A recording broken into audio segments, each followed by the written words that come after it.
வணக்கம் வணக்கம் வணக்கம் நண்பர்களே. கொடநாடு கொலை கொள்ளை வழக்கில் அதிமுக பொதுச் செயலாளர் எடப்பாடி பழனிசாமியை தொடர்பு படுத்தி கருத்துக்களை தெரிவிக்க அமைச்சர் உதயநிதி ஸ்டாலினுக்கு இடைக்கால தடை விதித்திருக்கு சென்னை உயர்நீதிமன்றம் உத்தரவிட்டிருக்கு.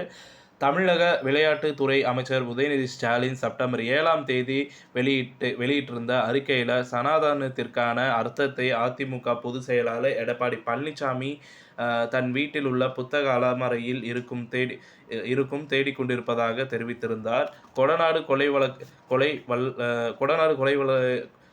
கொள்ளை வழக்கில் இருந்து தப்பிப்பதற்காக ஆட்டுத்தாடியின் பின்னால் நீண்ட நாள் ஒளிஞ்சிருக்க முடியாது என்றும், அந்த ஆடே காணாமல் போகும்போது உங்கள் நிலைமை என்னவாகும் என்பதை யோசிச்சு பாருங்க அப்படின்ற மாதிரி எடப்பாடி பழனிசாமிக்கு எதிராக கருத்துக்களை வெளியிட்டிருந்தார்.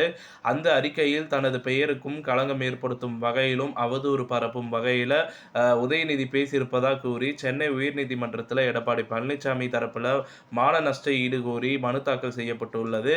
தன்னை பற்றி பேச அமைச்சர் உதயநிதிக்கு தடை விதிக்க வேண்டும் எனவும், 1,10,00,000 ரூபாய் மான நஷ்ட ஈடாக வழங்க உத்தரவிட வேண்டும் எனவும் மனுவில் கோரிக்கை வைத்திருந்தார்.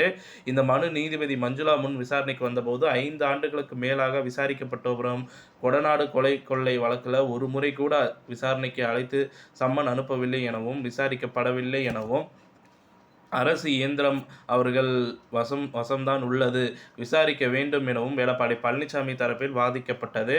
மேலும் எந்த ஊழல் வழக்கும் இல்லை, திமுக முக்கிய நிர்வாகி 2018 அளித்த ஊழல் புகாரில் ஆதாரங்கள் இல்லை எனவும் ஆரம்பகட்ட விசாரணை அறிக்கையில் அளிக்கப்பட்டு அதை அரசு ஏற்றுள்ளதாகவும், இது சம்பந்தமான வழக்கு தள்ளுபடி செய்யப்பட்டுள்ளது எனவும், நற்பெயருக்கு களங்கம் விளைவிக்கும் வகையில் பொய்யான குற்றச்சாட்டுகள் எக்ஸ் சமூக வலைதளத்தில் தெரிவித்ததாகவும், அதை 6,72,000 பேர் பார்த்துள்ளார் எனவும், தேர்தல் நேரத்தில் அவதூறு கருத்துக்கள் தெரிவிக்கப்பட்டுள்ளதாகவும் வாதிடப்பட்டது.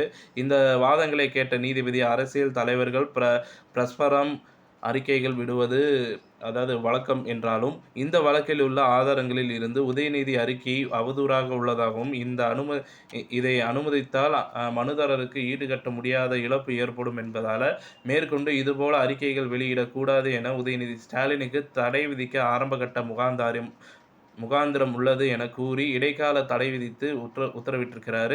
மேலும் மனுவுக்கு 2 வாரங்களில் பதிலளிக்க உதயநிதி ஸ்டாலினுக்கு நீதிபதி உத்தரவிட்டிருக்கிறார்.